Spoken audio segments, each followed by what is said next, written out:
Telefon quvvatlashdagi keng tarqalgan xatolar. Birinchisi bu telefonni 100% dan ortiq zaryadkada ushlab turish.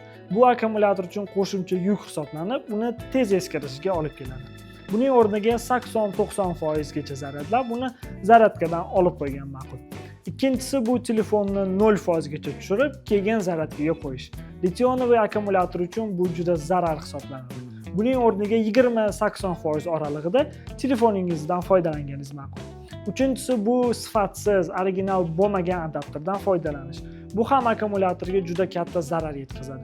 Buning o'rniga original yoki sifatli akkumulyatordan foydalanganingiz ma'qul. To'rtinchisi bu telefonni zaryadkada ishlatish. Bu akkumulyatorga 2 baravar kuchli bosim yetkazib, uni qizib kelishiga olib keladi.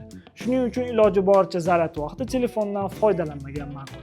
Shu oddiy ehtiyot choralariga amal qilib, siz telefoningiz batareyasi uzoq vaqt sizga xizmat qilishiga sababchi bo'ladi.